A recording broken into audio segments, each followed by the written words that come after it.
오늘 말씀은 모세와 관련된 말씀입니다.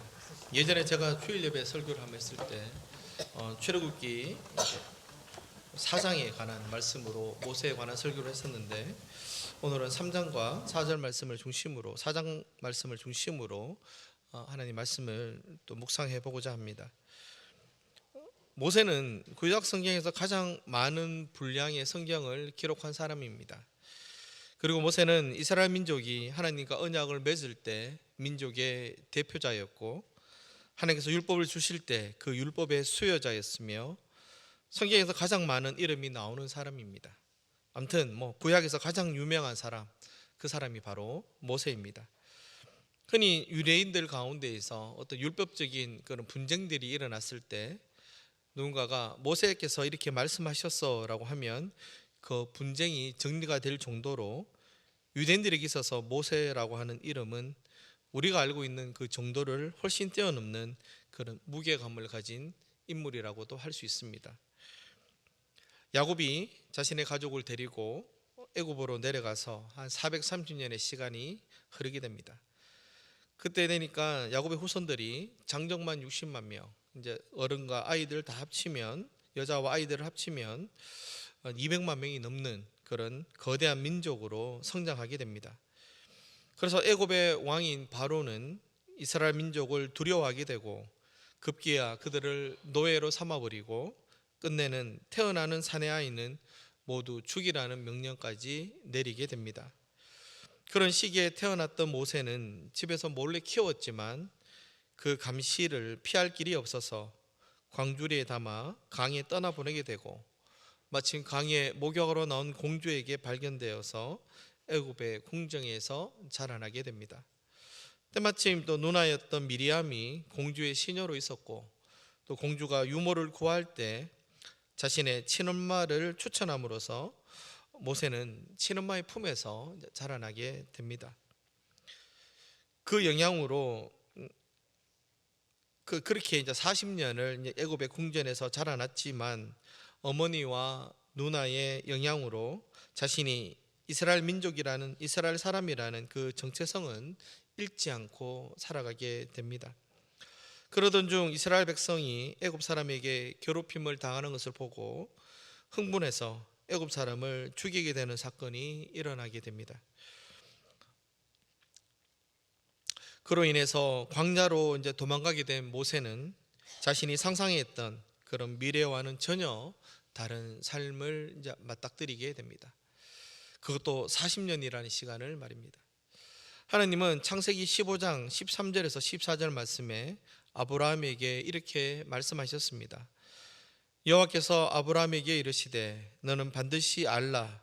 내 자손이 이방에서 객이 되어 그들을 섬기겠고 그들은 400년 동안 내 자손을 괴롭히리니 그들이 섬기는 나라를 내가 징벌할지며 그 후에 내 자손이 큰 재물을 이끌고 나오리라. 이렇게 하나님은 아브라함에게 하셨던 이 약속의 말씀을 지키기 위해서 모세를 하나님의 섭리 안에 두셨고, 이제 그 모세를 이제 부르시려고 합니다. 1절 말씀에 보면 모세가 그의 장인 미디안 제사장 이드로의 양떼를 치더니 그 떼를 광야 서쪽으로 인도하여 하나님의 산 호렙에 이르매, 이때 이제 모세의 나이는 80살이었습니다.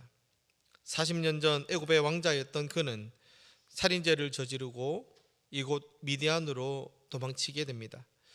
이후 그는 미디안 제사장 이드로의 딸 시보라와 결혼했고 또 두 아들을 낳고 그곳에서 장인의 양을 치며 살아오게 됩니다. 벌써 40년이라는 시간이 흘렀습니다. 오늘 또 모세는 장인의 양떼를 몰고 나가 광야 서쪽의 산지로 인도하여 하나님의 산 호렙에 이르게 됩니다. 그 산에서 양떼들을 먹이고 있을 때 모세가 가만히 보니 한 떨기나무에 불이 붙어 있었습니다. 우리가 생각할 때는 떨기나무에 불이 붙어 참 신기한데 그 지역 사람들은 그것이 흔하게 일어나는 현상이었다고 합니다. 그 땅이 매우 건조했기 때문에 자주 일어나는 그런 일이라고 합니다. 근데 평소와는 뭔가 좀 이상했습니다. 떨기나무에 불이 붙었는데도 그 나무가 타서 사라지지 않는 것이었습니다. 그래서 모세가 호기심이 들어서 가까이 가서 그 광경을 자세히 보려고 했습니다. 여기서 호렙이라는 말은 소망이 없는 이라는 말과 어원이 같습니다. 사람이 가장 힘들고 괴로울 때는 내일에 대한 소망이 없을 때입니다. 소망이 이루어지지 않고 점점 멀어져지기만 할 때에는 사람들은 낙심하게 되고 또 삶의 의욕조차도 상실하게 됩니다. 내일에 대한 소망이 없었던 모세의 입장에서 미디안 광야에서 40년을 살아간다고 해서 뭐가 달라지겠습니까? 지난 40년의 세월은 그의 꿈을 파괴시켰고 꿈이 사라진 인생은 시들어버린 꽃과도 같았습니다. 그는 이제 나이 80세가 되어 아무런 비전도 없는 그저 그런 노인이 되어버렸습니다. 그때 하나님께서 불붙은 떨기나무의 모습으로 나타나셔서 모세를 부르신 것입니다.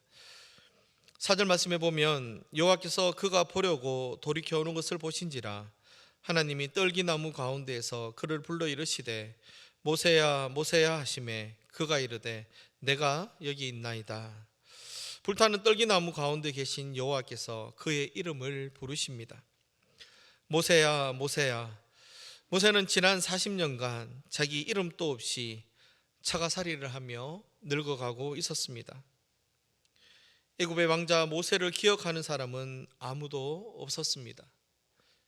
그러나 하나님은 모세를 잊지 않으셨습니다. 하나님은 항상 모세를 지켜보셨고 이제 그 하나님의 때가 되어 모세에게 위대한 비전을 깨닫게 하기 위해서 그곳에 강림하신 것입니다.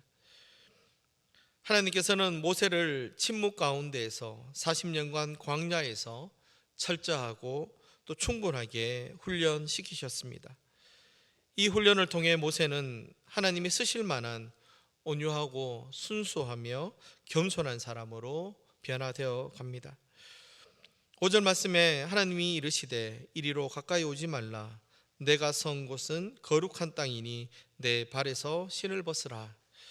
하나님께서 모세가 서 있는 곳이 거룩한 땅이다라고 말씀하십니다. 그곳이 거룩했던 이유는 그 땅 자체가 거룩했던 것이 아니라 그곳에 거룩하신 하나님이 임재하셨기 때문입니다. 내 발에서 신을 벗으라. 모세가 신고 있던 신은 인간의 타락한 품성과 행위를 상징합니다. 이처럼 부름받은 자는 하나님 앞에서 자기의 모든 인간적인 행위를 벗고 하나님의 종으로서 거룩한 하나님 앞에 서야 되는 것이 하나님의 말씀의 대언자요 부르심을 받은 자의 바른 태도입니다. 여기서 우리가 하나님께 나아갈 때 가져야 할 자세를 우리가 배우게 됩니다. 그것은 자신의 행위와 경험을 조금도 의지하지 말고 우리가 맨발로 서듯이 하나님 앞에 서야 된다라는 것입니다. 신을 벗듯이 우리의 모든 행위를 전적으로 하나님 앞에 내어놓고 회개하며 자신의 의를 버려야 합니다. 이사야 64장 6절 말씀에 이렇게 말씀합니다. 무릇 우리는 다 부정한 자 같아서 우리의 의는 다 더러운 옷 같으며 우리는 다 잎사귀같이 시들므로 우리의 죄악이 바람같이 우리를 몰아가나이다. 이 말씀처럼 우리의 의라는 것도 더러운 옷과도 같습니다. 하나님 앞에 설 때 우리는 우리의 잘못한 것도 벗고 잘한 것도 내려놓을 수 있어야 합니다. 몇 가지 잘한 것 가지고 의로운 마음을 가질 것도 없고 몇 가지 죄만 보고 죄책감에 젖어 있을 것도 아닙니다.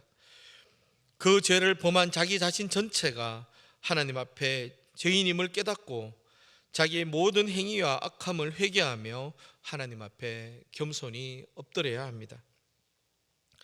아브라함과 이삭과 야곱의 하나님은 애굽에 있는 이스라엘의 고통을 분명히 보셨고 그들의 부르짖음을 듣고 그 근심을 아신다고 하십니다.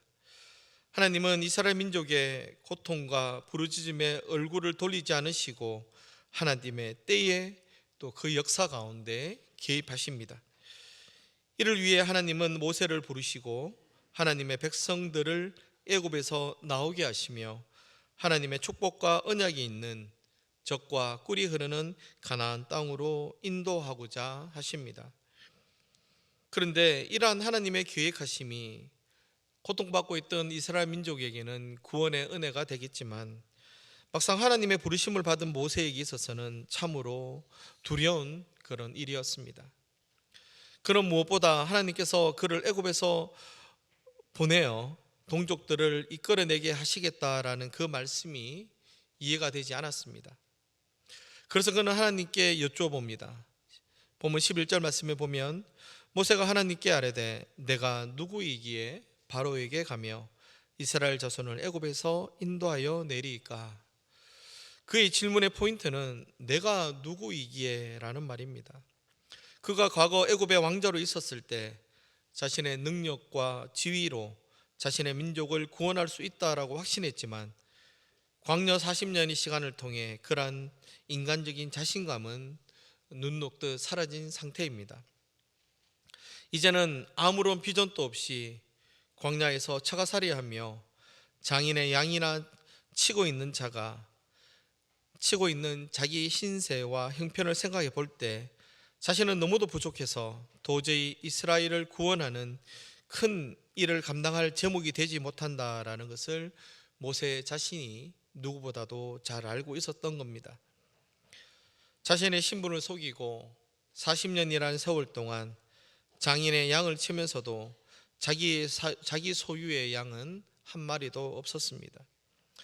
완전히 자신의 인생을 포기한 사람처럼 살아왔던 겁니다.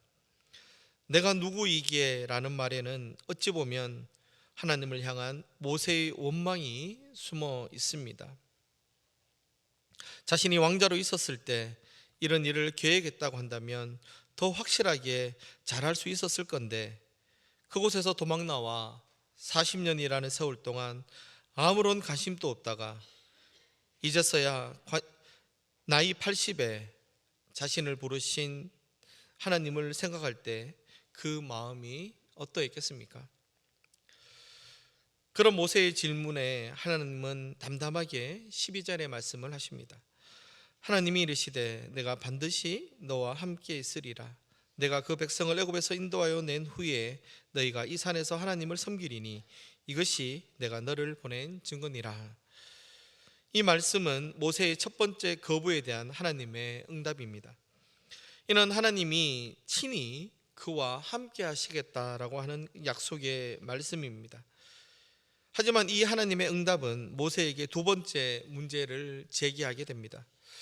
그것은 모세가 이스라엘 자손에게 가서 그들의 조상의 하나님이 자기를 보내셨다고 하면 그들이 그 하나님의 이름이 무엇이냐고 물어볼 텐데 어떻게 그들에게 대답해야 됩니까? 라고 하는 그런 질문입니다. 이에 대한 하나님의 응답은 14절 말씀에 있습니다.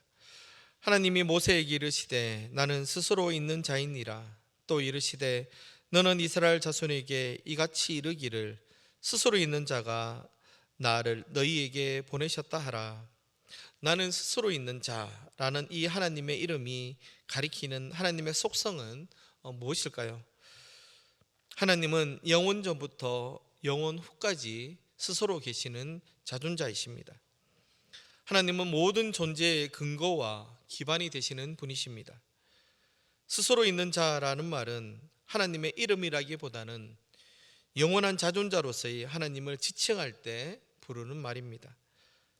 스스로 계시는 분이신 하나님은 칭호에 제한받지 않으십니다.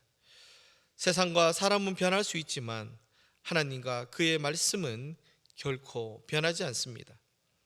인간은 결코 하나님을 평가하거나 판단할 수 없습니다.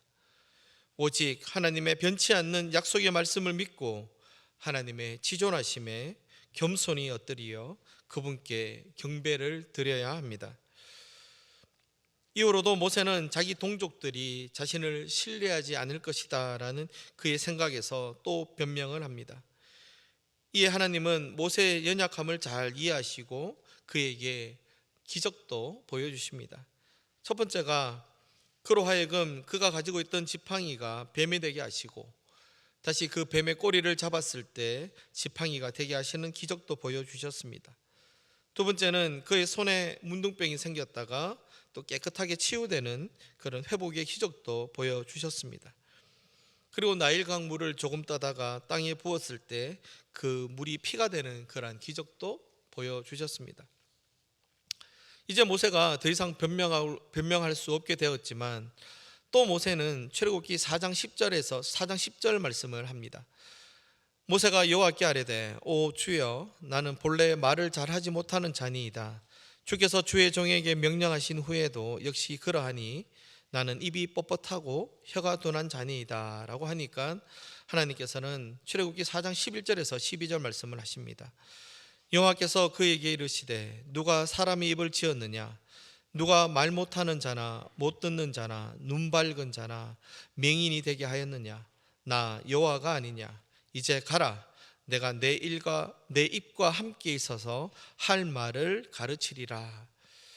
이게 하나님께서 이 정도 이렇게 말씀하시면 모세가 순종하면 좋겠는데 그럼에도 모세는 출애굽기 4장 13절의 말씀을 합니다. 모세가 이르되 오 주여 보낼 만한 자를 보내소서라고 끈질기게 거부하는 모습을 보여주고 있습니다. 이에 이제 하나님께서 모세를 향해서 또 노하셨습니다. 그리고 그의 형 아론을 대언자로 준비시키겠다라고 하십니다.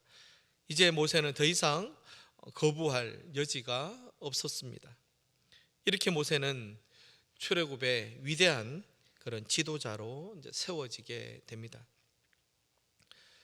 오늘 말씀에서 중요한 포인트는 하나님께서 모세를 부르신 것입니다. 그 하나님의 부르심의 특징은 예고가 없습니다. 애굽에서 그렇게 갈구하던 그 백성들의 외침에 한마디도 대답하지 않으셨던 하나님께서 갑자기 미디안 광야에서 목자로 있던 모세에게 나타나신 것입니다. 하지만 그 갑작스럽다라는 것은 우리의 입장이지 하나님은 하나님의 지혜로운 뜻 안에서 가장 적절한 시기에 이루어진 부르심이다라는 것입니다. 예수님께서 가장 정확한 시점에 십자가를 지셨던 것처럼 하나님은 가장 정확한 시간에 모세를 부르신 것입니다. 이처럼 하나님께서 우리 각자를 부르실 때에도 우리가 보기에는 적합하지 않은 시간으로 보일 수 있습니다. 우리도 그렇지 않습니까? 학생 때 목표를 위해서 열심히 공부하고 준비하고 있는 상황에서 하나님의 부르심이 있습니다. 세상이 인정하는 좋은 직장과 직업을 가지기 위해서 열심히 준비하는 과정에서 하나님의 부르심이 있습니다. 이제 가정을 꾸리고 아이와 함께 행복한 가정을 만들어 가야 하는 그러한 중요한 시점에 하나님의 부르심이 있습니다. 여러 가지 힘든 상황에서 이제 조금만 더 하면 괜찮아질 것 같은데 하나님의 부르심이 있습니다. 너무 힘들어 모든 것을 포기하고 싶을 때 하나님의 부르심이 있습니다. 이처럼 하나님의 때와 우리의 때는 차이가 있습니다. 설사 믿음이 좋은 사람이라 할지라도 뭔가를 상황을 정리를 하고 우리가 생각하는 그 타이밍에 하나님의 부르심이 있다라고 한다면 바로 순종할 수도 있을 것 같은데 그 때가 맞지 않습니다. 그런데 그 때라는 것이 내가 생각하는 때보다는 하나님이 부르시는 그 때가 맞지 않겠습니까? 그러므로 우리가 하나님의 부르심을 받을 때 믿음으로 주님께 모든 것을 맡기고 그 부르심에 응답하는 그러한 우리의 믿음이 되기를 바랍니다. 그리고 부르심을 받을 때 모세는 이런저런 변명으로 그 부르심을 거부하게 됩니다. 그런데 물론 모세만 그랬던 것이 아닙니다. 많은 선지자 예언자들이 그랬습니다. 예레미야나 요나 등 많은 주의 일꾼들조차도 하나님의 부르심에 변명으로부터 먼저 하게 됩니다. 본문의 모세는 자기가 그 일에 적합한 사람이 아닙니다 라고도 해서 또 사람들이 자기를 믿지 않을 것이다, 자신은 언변이 부족하다, 마지막에는 아무 이유도 없이 다른 사람을 보내소서라고 하면서 하나님의 부르심에 순종할 수 없는 많은 이유를 대고 있습니다. 우리도 하나님의 부르심을 받을 때 많은 이유를 댈 수 있습니다. 그러나 우리가 한 가지 알아야 할 것은 우리가 성경을 볼 때 그 누구도 하나님의 부르심에 거역하지 못하였다라는 것입니다. 왜냐하면 하나님의 부르심은 즉흥적으로 이루어지는 것이 아니라 오랜 세월을 두고 계획하신 일로 하나님께서는 그 계획을 결코 변경하지 않으시기 때문입니다. 더욱이 하나님께서 일꾼을 부르실 때 그에게 그 맡겨진 일을 감당할 수 있는 지혜와 힘을 같이 공급하시고 또 훈련시켜 주신다라는 것입니다. 우리들도 신앙생활을 할 때 자신의 상황을 먼저 바라보게 됩니다. 그리고 내가 할 수 있을까를 또 고민하게 됩니다. 이렇게 우리는 자신의 기준에서 주저하는 모습들을 보여주고 있습니다. 우리 교회 안에 장로로, 또 안수집사로, 권사로, 또 각 부서 임원, 또 그런 직분들을 맡을 때도, 그리고 리더나 찬양팀도 마찬가지입니다. 또 교회 안에 여러 섬김의 자리에 참여할 때도 그렇습니다. 그렇게 우리가 하나님을 신뢰한다면 내 상황을 먼저 바라보는 자가 아니라 하나님의 뜻을 먼저 살펴볼 수 있는 그런 믿음의 자녀들이 되시기를 바랍니다.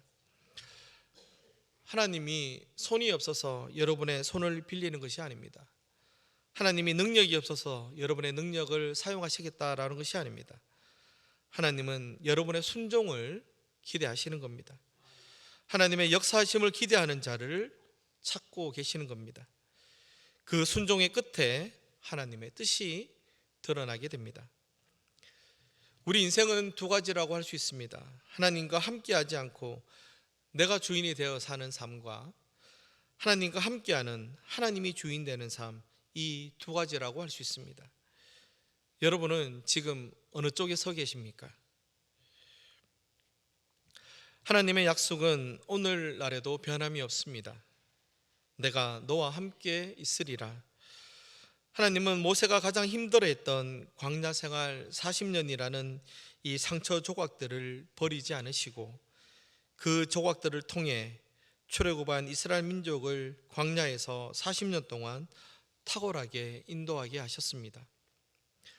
모세 자신이 40년 동안 광야에서 인도할 수 있었던 것도 모세의 지난 광야 생활 40년이 결코 낭비된 시간이 아니었다라는 겁니다.